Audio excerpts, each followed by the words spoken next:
Bayi ini bisa melayang sampai ke langit-langit. Neneknya cepat-cepat mengambilnya, karena sejak lahir bayi ini tidak memiliki gravitasi. Sang ibu sangat menyayangi bayinya dan menganggapnya mirip seperti malaikat. Untuk melindungi bayinya, sang ibu memaku banyak selimut ke langit-langit. Sang nenek juga tidak membiarkan bayi ini keluar rumah, agar orang lain tidak mengetahui keanehannya. Tak lama setelah itu, ia tumbuh besar. Ia hanya bisa menonton Batman di TV. Anak itu sangat ingin melihat dunia luar. Agar anaknya bisa keluar, sang ibu membuatkan jaket khusus, dan menaruh balok besi di kantongnya, supaya tidak terbang ke langit. Sang ibu juga mulai mengajarinya berjalan.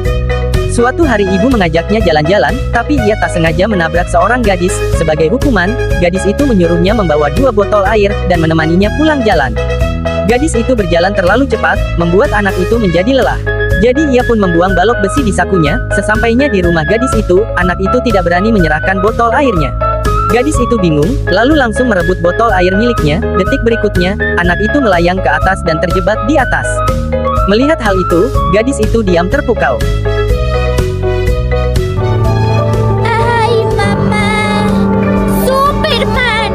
Lalu ia menariknya turun dan memberinya tas berwarna merah. Sejak itu mereka jadi teman dekat. Setiap hari, gadis itu datang ke rumahnya.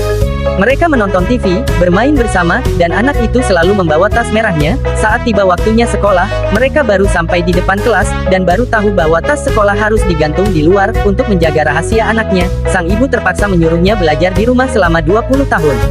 Kemudian anak itu tumbuh dewasa dan masih membawa tas merahnya. Suatu hari ia menonton acara TV, sekelompok orang mempertunjukkan kekuatan super, membuatnya menulis surat perpisahan untuk ibunya. Ia pergi secara diam-diam. Keesokan harinya ia tampil dengan tas merahnya. Ia naik ke panggung tinggi dan melompat, lalu ia benar-benar melayang. Setelah itu ia menjadi terkenal dan menerima banyak iklan. Brand tasnya pun laku keras, sampai dibuatkan sebuah patung, tapi hidup seperti itu bukan yang diinginkannya. Suatu hari saat tampil, ia melihat ibunya di kursi penonton, dan hatinya langsung hancur. Ia pun berhenti tampil di acara tersebut. Saat bertemu dengan teman dekatnya dulu, mereka berdua mulai berpacaran seperti masa kecil dulu, lalu mereka menikah karena hanya gadis itu yang menganggapnya sebagai orang biasa. Kemudian ia mendapatkan sebuah pekerjaan membersihkan gedung yang tinggi. Walau dia tidak bisa menjadi Batman sungguhan, kehidupan sederhana inilah yang sangat diinginkan. Kalau kamu mempunyai kekuatan super ini, pekerjaan apa yang akan menjadi favoritmu?